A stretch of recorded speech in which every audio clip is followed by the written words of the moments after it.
Assalamualaikum warahmatullahi wabarakatuh.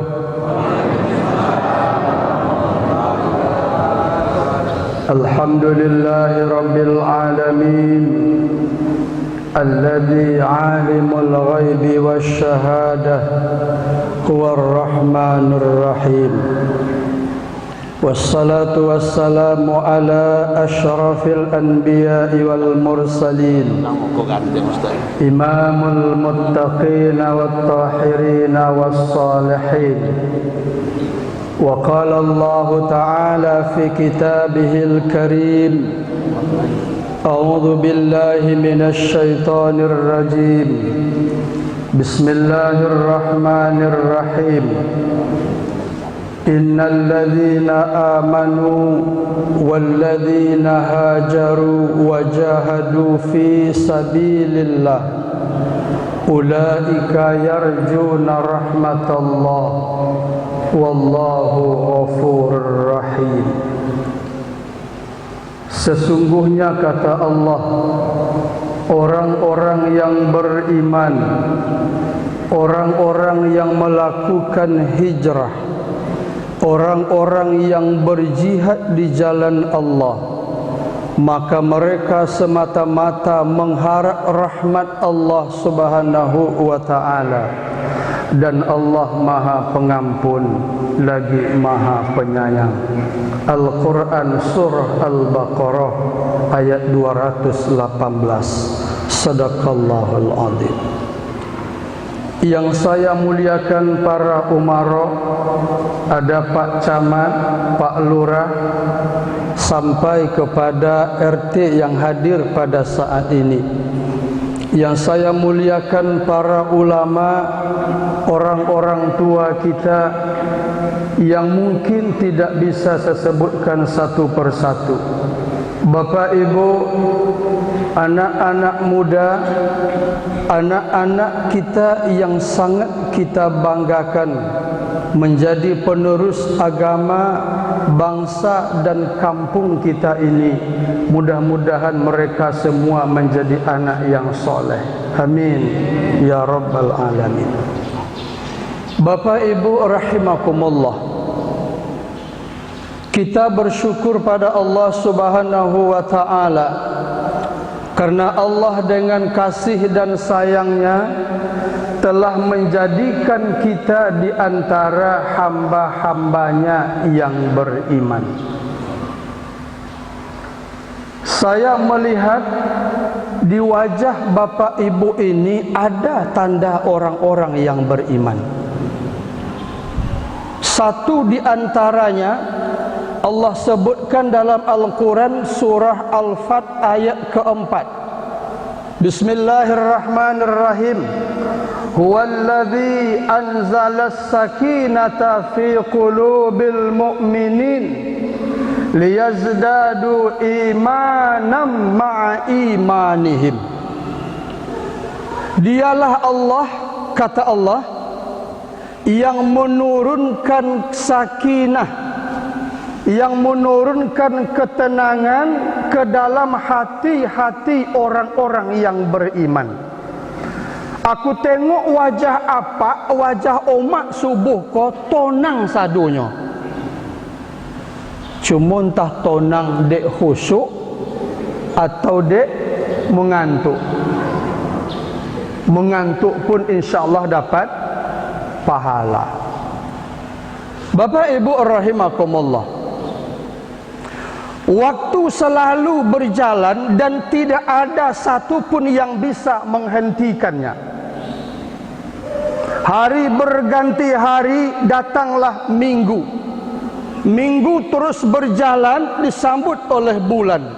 Bulan terus berputar, akhirnya tahun pun tiba. Hari ini Bapak Ibu sekalian, kita sudah berada pada penghujung tahun 1441 Hijrah.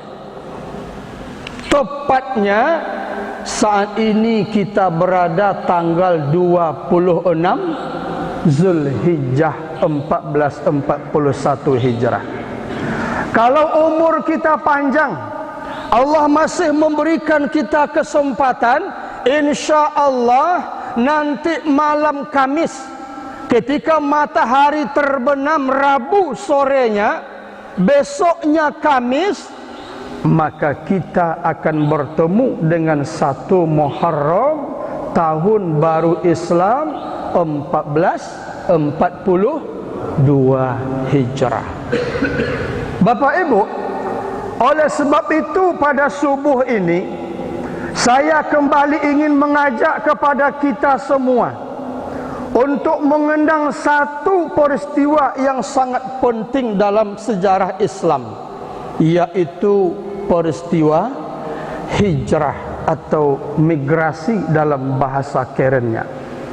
Bapak Ibu, hijrah ini Bapak Ibu adalah sebuah momentum yang berharga buat umat Islam. Ini peristiwa yang sangat luar biasa, peristiwa yang menentukan naik atau jatuhnya umat Islam. Ini peristiwa yang menentukan babak baru dalam kehidupan Nabi dan kaum muslimin pada saat itu. Kalau Nabi tidak hijrah saat itu, Bapak Ibu, mungkin Islam takkan sampai di kampung kita ini. Jadi Bapak Ibu, hijrah ini luar biasa pentingnya bagi kita. Kalau waktu nanti sampai Bapak Ibu sekalian, sekurang-kurangnya lai ompek yang nak ku sampaikan pagi ko.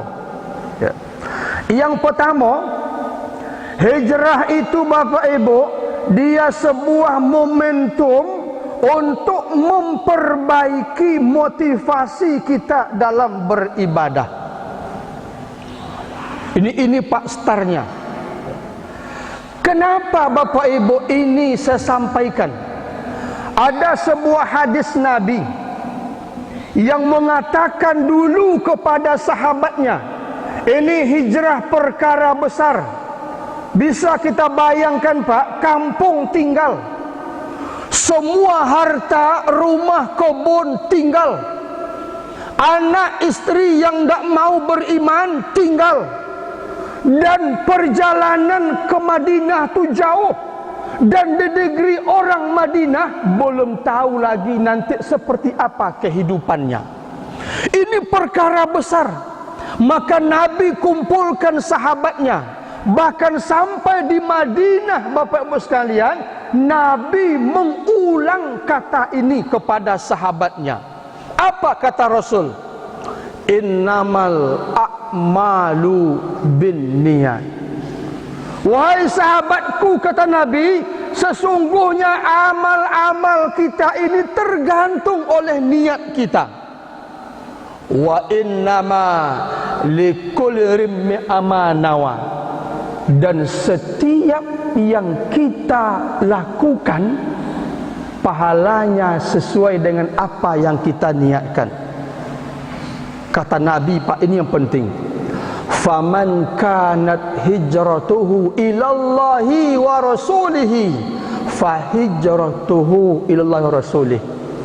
Wahai semua kalian, kata Nabi, siapa di antara kalian yang hijrah, meninggalkan kota Mekah ke Madinah, siapa yang hijrah niatnya karena Allah, niatnya karena Rasul, maka hijrahnya mendapatkan Allah dan Rasulnya. Wa man kanat hijratuhu lidunya yusibuha. Di antara kalian, ini kata Rasul, kalau ada yang hijrah karena mencari dunia, ini Pak penting. Mungkin nanti nak mengubah nasib, di Mekah koi duit payah, cubulah poi ke Madinah berdagang, berbisnis. Kalau ada niatnya mencari dunia, kata Nabi, maka dunia akan dapat.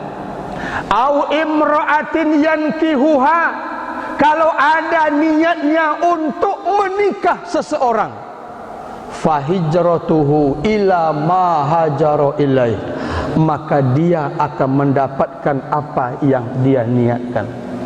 Ibu bapak, awak bertanya, apa hadis ko keluarnya ketika hijrah. Lalu kenapa Nabi menyampaikan masalah nikah? Ternyata Bapak Ibu, setelah dianalisa oleh ulama hadis, di antara ribuan sahabat Nabi yang poi hijrah tu Pak, lain yang hijrah, dek ceweknya ikut hijrah. Tu Pak. Ada seorang wanita namanya Ummu Qais, wanita yang cantik di Mekah. Lalu Bapak Ibu, Ummu Qais sekolah punya tunangan. Cuma ahli hadis tidak menyebutkan nama orangnya. Kode etik Pak. Tu. Enggak disebut nama pemuda itu. Cuma ahli hadis menyebutkan pemuda itu namanya Muhajir Ummu Qais. Orang yang hijrah de Ummu Qais. Dapatnya Pak. Sampai di Madinah nikah. Itulah dia dapat. Jadi hadirin yang mulia, makanya hijrah ni Bapak Ibu sekalian, ya, adalah momen bagi kita memperbaiki, merawat hati kita. Nabi tadi tegaskan, amal kita tergantung oleh hati. Allah memberikan kita pahala tergantung oleh hati kita. Ikolah Bapak Ibu nak awak jago Pak. Makanya Bapak Ibu, kata ulama, amal yang kecil bisa pahalanya godang kalau niatnya elok. Tapi amal yang besar Bapak Ibu sekalian, kalau niatnya tidak baik, pahalanya menjadi kecil. Aku buatlah contoh mak, buat lebih nyatu. Lai duang inyo seperguruan, sama belajar di pondok pesantren. Suangko namanya Ali, satu lagi namanya Umar. Ali dan Umar Bapak Ibu sama-sama lah tamat sekolah, sama-sama balik ke kampung halaman. Cuma nasib garis hidup berbeda. Ali Bapak Ibu menjadi seorang petani yang sederhana. Umar rezekinya Allah bukakan menjadi orang yang kaya raya. Satu hari Bapak Ibu sekalian, Ali iko membuka kebun ubi. Olah sampai ompek 5 bulan, inyo pun panen. Setelah dia panen, dijualnya, ditinggal untuk keluarganya, tokondanglah sama gurunya. Akhirnya Bapak Ibu, dibungkusnya lah sepertiga dari ubi tadi, datanglah ke rumah gurunya. Sampai ke rumah guru, dia salam, Assalamualaikum. Waalaikumsalam, kata gurunya. Masuk. Ali pun masuk. Lalu kata Ali, guru olah banyak muagih aku ilmu. Alhamdulillah, aku pun dapatlah iko usaha kecil-kecilan ubi. Guru, iko aku hadiahkan 2-3 kilo untuk tuan guru ubi. Bapak Ibu, lalu kata gurunya, diterimonya, diucapkan terima kasih. Alhamdulillah, terima kasih. Bapak Ibu, lalu ketika Ali kolah minum, lah nak togak leh, olah nak keluar dari rumah, sang guru ke Bapak Ibu tu ingatnya katunya. Apa yang tu ingatnya? Ucapan dia mengatakan terima kasih. Lai dua Pak. Pertama terima, yang kedua kasih. Ke dalam artinya Pak, kalau uang besok mak muanta kolak sonak jagung ke rumah omak, semangkuk. Omak timo, omak sobui, terima kasih. Olah omak terima, harusnya Diisi lah balik. Itu noh. Itu noh pak. Terima, kasih lawak timo, wa agih balik. Betul nah pak? Ha? Guru ko ingatnya pak kata terima kasih ko. Poinnya ke belakang.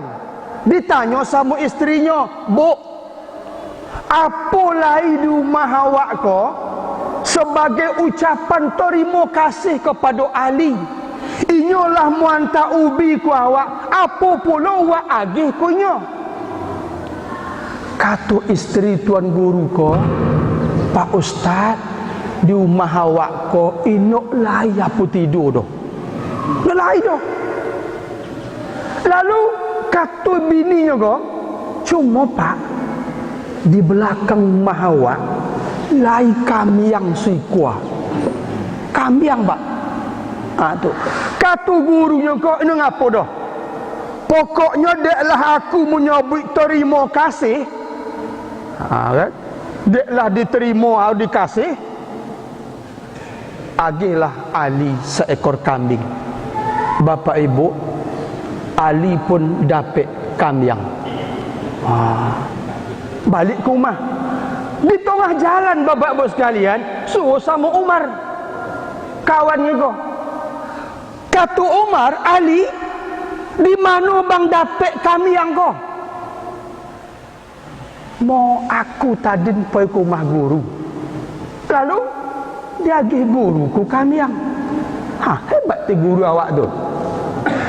Apa bang bawa ke rumah guru tu? 2 kilo ubinya. Dia agih guru ku kami yang. Bapak Ibu, menongai ko Umar yang cerdas, seorang pembisnis yang ulung, berfikirnya, apa fikirnya? Ali sami yang memau ubi 2 kilo dapat kami yang. Maka dibolinya lah buah-buahan yang lebih mahal daripada ubi. Pasti bekoh lebih pada kami yang. Kan itu pak. Dibolinya lah limau yang paling manis. Dibolinya anggur. Dibolinya macam-macam pak. Dengan harapan dibawa ke rumah guru. Sampai di rumah guru pak, macam Ali tadi. Assalamualaikum. Waalaikumsalam. Guru, aku Umar. Iya Umar. Aku murid guru, betul Umar. Alhamdulillah guru, rezekiku berlebih sekoci. Alhamdulillah guru, iko aku bawa untuk guru anggur, limau mani, mangga yang mani. Bapak Ibu, kata gurunya, terima kasih. Umar kau pak lah berfikir kau lah, apalah dapat aku kau. Hadirin yang mulia, makunya pun togak. Guru izin guru. Kata gurunya, tunggu Umar. Tunggu Umar. Pelah ke belakang. Sampai di belakang kata gurunya, istriku, apa awak kan agihkan ke Umar kau? Ikolah banyak awak diantaranya makanan yang lomak. Kata istrinya, ini lain doh. Ini lain doh. Cuma yang lain ubi yang diagih Ali tadi. Bapak Ibu, itulah. Maka sang guru membungkuilah ubi tadi pak. Sebagai terima kasih kata guru Umar, ikolah sekilo ubi untuk abang. Baliklah Umar pak, dalam di tengah jalan berfikirlahnya, Ali bawa ubi dapat kami yang, aku bawa anggur dapat ubi. Hadirin yang mulia, di mana bedanya pak? Ali datang dengan tulus. Ali datang ke rumah guru dengan tulus, tidak ada niat untuk dikembalikan. Tetapi Bapak Ibu, Umar dari rumah olah berfikir panjang, apa bekoh yang dapat. Akhirnya niatnya kurang baik, kecil dapatnya. Bapak Ibu, inilah pak, Hijrah ini dia mereformasi total. Untuk apa kita beribadah? Untuk apa kita berbuat? Ingat Bapak-Ibu sekalian, sekecil apapun tergantung oleh niat kita. Niat itu hanya Allah yang tahu. Ini Bapak Ibu yang pertama. Lalu yang kedua, hijrah ini Bapak Ibu sekalian sebuah momentum bagi kita hari ini untuk membangun tim kerja dakwah yang kuat dan solid. Saya buka Bapak Ibu sebuah kitab dikarang oleh Abdul Zaidan Karim, Aldo Karim Zaidan, seorang ulama Mesir. Dia mengatakan Bapak Ibu sekalian, ternyata Rasul itu Bapak Ibu seorang pemimpin yang ulung. Sebelum dia berangkat hijrah, Nabi sudah membuat namanya tim 6. Ada 6 orang Bapak Ibu yang direkrut oleh Nabi. Sebelum Nabi berangkat, Nabi sudah memilih 6 orang. Siapa nanti 6 orang ini yang akan mendukung hijrahnya mulai berangkat sampai nanti di Madinah. Tidak ada yang lain yang masuk. Ini tim hebat, Pak. Siapa 6 itu, Pak sekalian? Pertama, ada Ali bin Abi Thalib. Yang kedua, Abdullah bin Abu Bakar. Ali, Abdullah Bapak Ibu adalah dipantau oleh Nabi. Inilah 2 anak muda di kota Mekah yang paling berani dan paling loyal. Tidak ada 2 pemuda yang paling hebat di Mekah saat itu kecuali 2 ini. Makanya Pak, dipilihlah 2 ini. Dan 2 uang iko Pak no tanggung-tanggung kojonya do Pak. Ali mengganti tempat tidur Nabi. Abdullah menjadi BIN Pak, Badan Intelijen Negara. Abdullah memantau semua percakapan di kota Mekah. Disampaikan kepada ayahnya Abu Bakar, kapan Nabi mau dibunuh, siapa nanti yang akan mengeksekutor pembunuh Nabi itu, jam berapa akan dibunuh. Peristiwa itu direkam oleh Abdullah, menjadi seorang intel. Orang Mekah tidak tahu Pak, kecuali Abdullah. Ini bahaya kerjanya Pak, intel ini bahaya Pak. Kalau salah-salah habis. Nah itu. Jadi hadir yang mulia, ini 2 orang Pak. Ali ini Bapak Ibu yang paling berbahaya. Kata Abdullah, ya ayahku Abu Bakar, sudah sepakat di Darun Nadwa, pertemuan, gedung pertemuan di Mekah. Sepakat nanti jam 8 diutuslah masing-masing suku anak muda sudah menyiapkan pedangnya. Yang satu menebas leher Nabi, mencincang kepala Nabi. Suku ini menusuk dada Nabi, suku ini menusuk perut Nabi. Itu dah diatur.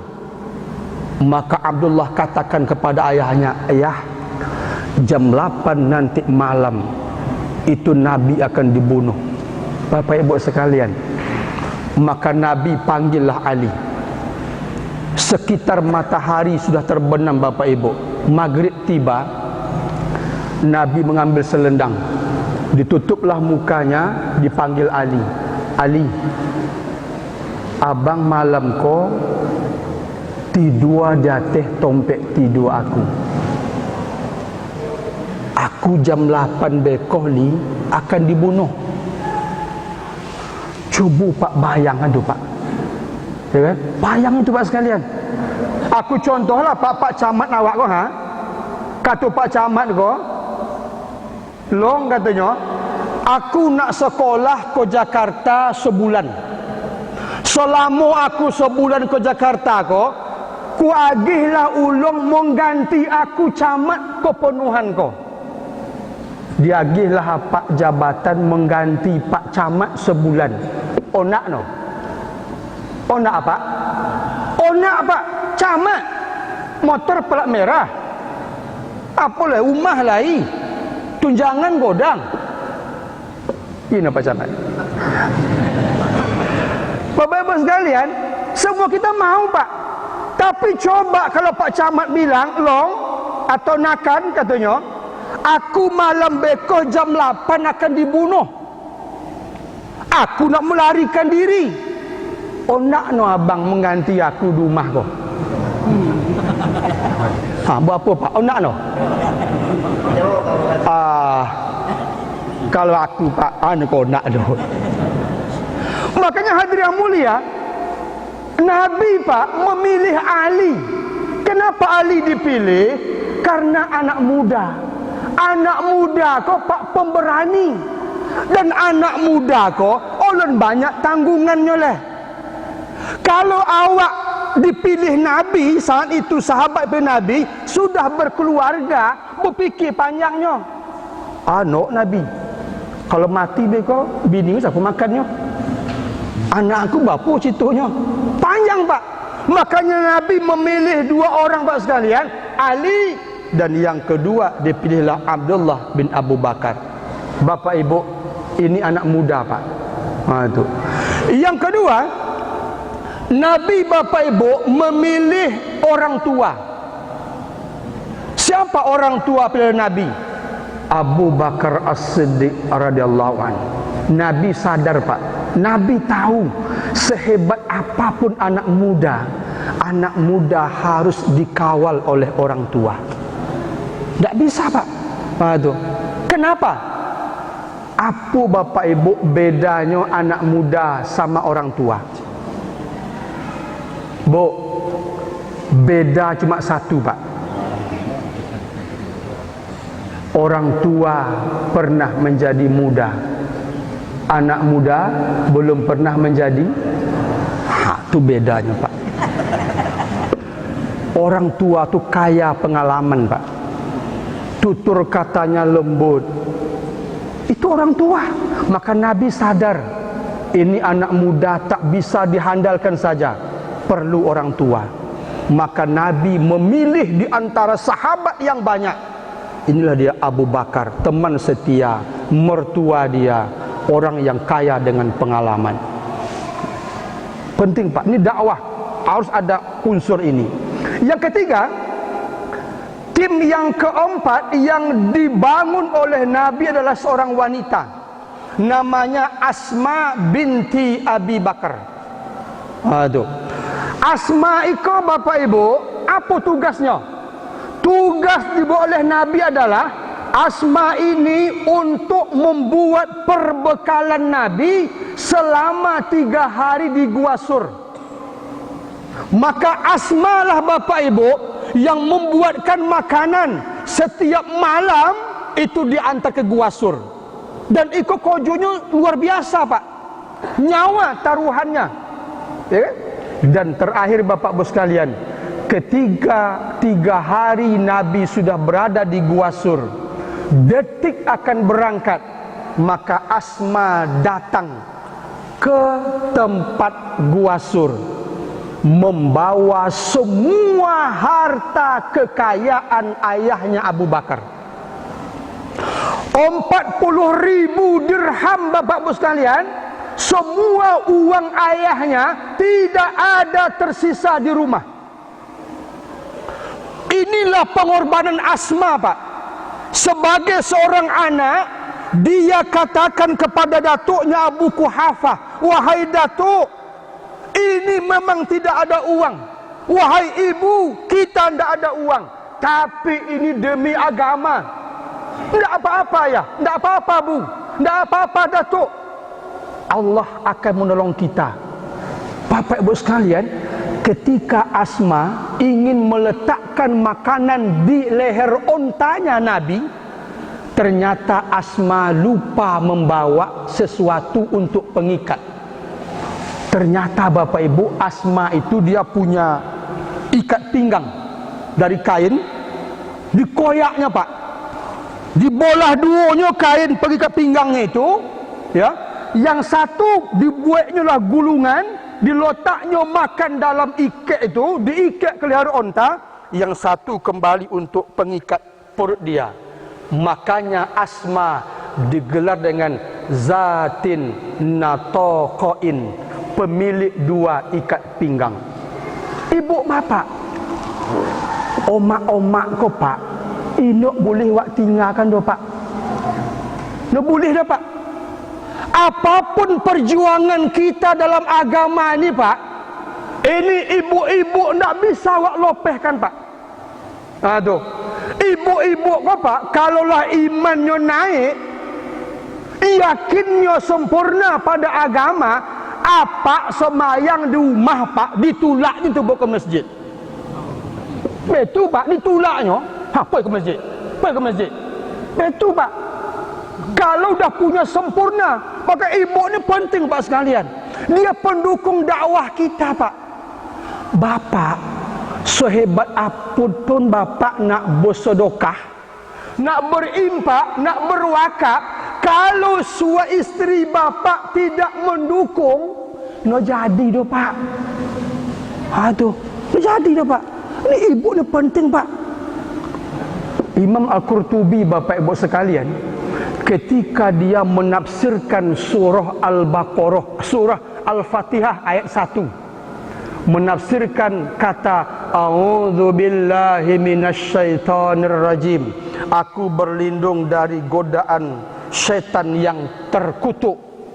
Ketika itu bapak ibu, kata Imam Qurtubi di depan murid-muridnya, wahai muridku, tahu tak kalian, ketika anda ingin melakukan kebaikan, sedekah misalnya, maka syaitan datang kepada kalian sebanyak 70 orang. Aduh. Anda mau sedekah, kata Imam Qurtubi, 70 syaitan datang untuk menggagalkan anda sedekah. Togaklah pak muridnya satu orang. Kata muridnya, Tuan Guru, saya akan mengalahkan 70 syaitan. Togaknya pak. Silakan, kata gurunya. Baliknya ke rumah pak. Baliknya ke rumah, poinnya ke belakang rumah. Lalu pak dia ambilnya gandum. Dia orang gandum pak. Diisinya gandum dalam guni, diisi gandum. Bapak ibu, dia ambilnya gandum kau. Ndak dipikuannya. Kata istrinya, bang, apa kau? Kata orang ni pak, ini gandum. Untuk apa gandum ini? Iko gandum iko nak ku sedekahkan kepada anak yatim. Kata bininya, bang, polu untuk aku leh. Iko nalai seguni kau bangnya. Jangan untuk anak yatim bang. Awak apa awak makan? Bapak ibu, kata lakinya, no, pokoknya aku iko seguni kau untuk anak yatim. Bapak ibu, dipikuannya lah mak, guni kau pak. Sampai depan pintu, ditarik oleh bininya pak.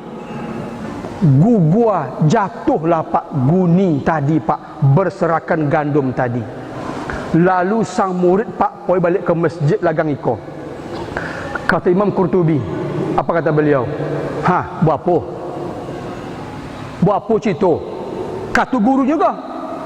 Kata muridnya, Tuan Guru, aku telah mampu mengalahkan 70 syaitan, tetapi aku kalah dek suang omak setan.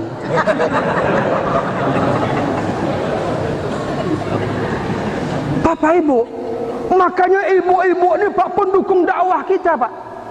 Kalau ibu kau pak lah mantap keyakinannya pak. Oh pak, apa sedekah 1 juta, kata ibu 2 juta.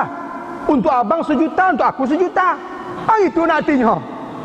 Betul pak. Jadi hadirin yang mulia, maka Rasul memilih Asma binti Abu Bakar. Sebab apa? Dia pak telah mengeluarkan harta ayahnya semuanya untuk hijrah. Tidak ada tersisa satu pun yang ada di rumahnya. Luar biasa pak.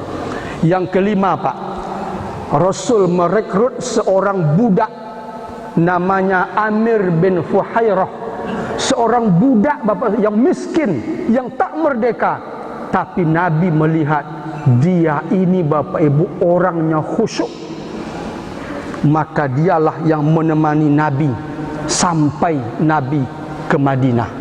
Dan terakhir Bapak Ibu sekalian, Nabi merekrut seorang kafir Pak, tidak Islam. Itu luar biasa ini.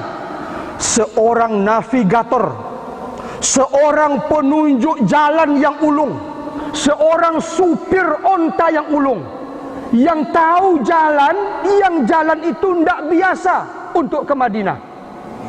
Namanya Abdullah bin Uraikid, seorang kafir Quraisy, tetapi Bapak Ibu, dia dibayar oleh Nabi dengan bayaran yang mahal. Upunya Pak, kalau dibayar dengan duit yang mahal, untuk ya mulianya. Duit Pak mengatur negara. Jadi hadirin yang mulia, 6 orang ini Pak. Makanya Bapak Ibu sekalian, kalau hari ini kita membangun lembaga dakwah, pendidikan Islamkah namanya, lembaga agamakah namanya, rumah tahfiz-kah namanya, GSB kah namanya, apapun namanya Bapak Ibu sekalian, 6 komponen ini Pak mesti kita bangun.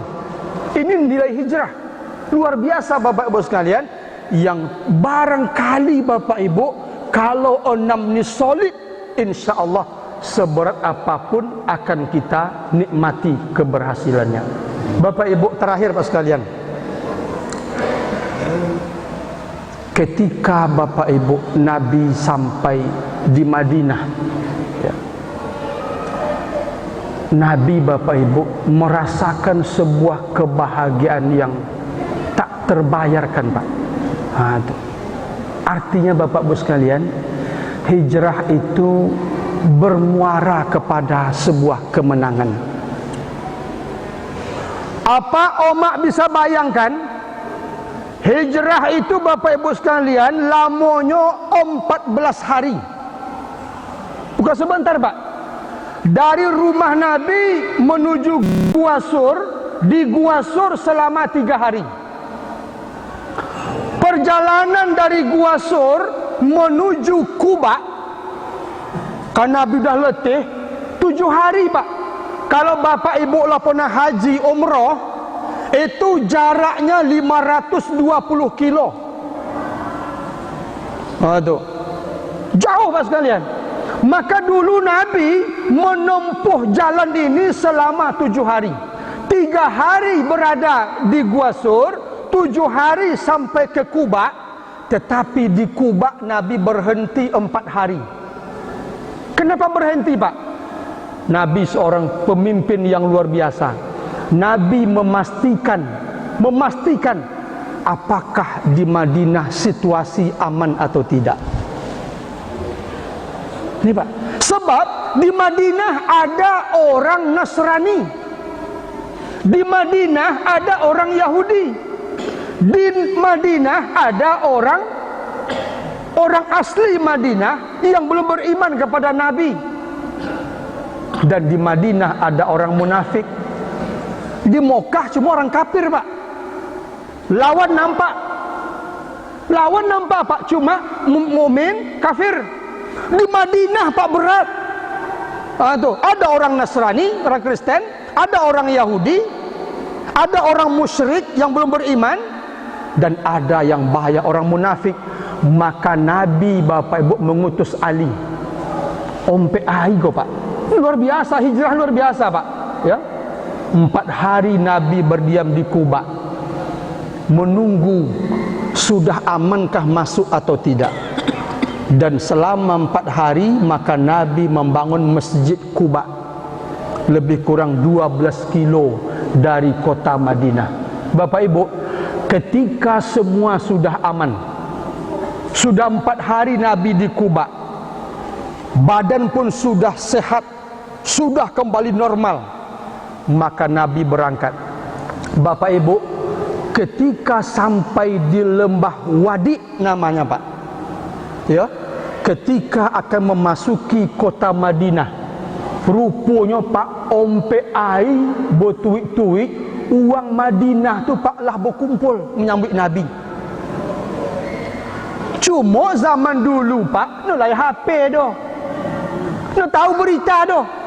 Rupanya Pak, hari yang ke-11 semua orang Madinah, bahkan orang munafik pun sudah berkumpul. Lah potang air Pak, bubar. Nak nampak Nabi tiba dah. Hari ke-12 mereka datang lagi Pak, bubar. Ke-13 barulah Bapak Ibu hari ke-14. 2 minggu Nabi berjalan Bapak sekalian.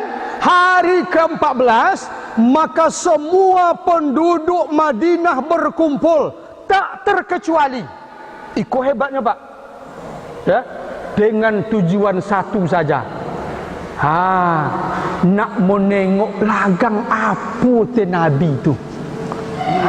Itunya Pak, ya. Ada namanya seorang sahabat namanya Abdus Salam. Waktu itu Pak dia bercerita, saya masih memeluk agama Nasrani. Naik ku katunya Pak, datang pohon korma tinggi. Aku waktu itu masih pemuda, kata dia, dan saya belum masuk Islam. Aku datang nak menengok lagang apa tu oman Nabi tu. Bayangkan itu Pak, nak menengok. Lalu kata Abdul Salam, setelah aku menengok dari kejauhan, ya, Nabi di atas onta namanya Al-Quswa, aku yakin, kata Abdul Salam ni Pak, tidak ada tanda-tanda pembohong pada wajahnya. Tak ada. Waktu itu kata sahabat ini, ya, Nabi berkata, ayuhan nas, wahai manusia. Nabi tidak berkata ayuhal mukmin, sebab Nabi tahu yang hadir tu semua manusia. Absyus salam, sebarkan salam. Wa at'imut ta'am, berikan makan kepada orang yang membutuhkan. Wasilu bil arham, hubungkan silaturrahim antara sama kalian. Lalu wal qiyamu bin niyam, bangunlah tengah malam ketika orang tertidur. Tadkhulul jannata bisalam, Anda masuk surga dengan selamat. Bapak Ibu, mononga itu Bapak Ibu sekalian, sahabat Nabi ini masuk Islam. Luar biasa Pak. Hadirin yang mulia, Bapak Ibu sekalian. Lalu Pak, ketika Nabi sudah masuk ke kota Madinah, orang pun berseru Pak, semuanya. Apa kata penduduk Madinah? Tala'al badru alaina min saniyatil wada wajaba syukru alaina mada'a lillahi da. Apa itu artinya Pak? Tala'al badru, bulan purnama telah menampakkan cahayanya. Min saniyatil wada, dari celah-celah bukit Wadi. Allahu Akbar. Artinya apa Pak? Kemenangan sudah nampak di depan mata. Lawan dan kawan sudah mengaku kemenangan itu terjadi. Artinya Bapak Ibu, seberat apapun perjuangan kita, yakinlah, inna ma'al usri yusra, fa inna ma'al usri yusra. Bapak Ibu, jangan pernah menyerah berjuang. Jangan pernah putus asa berjuang. Jangan pernah balik kanan berjuang.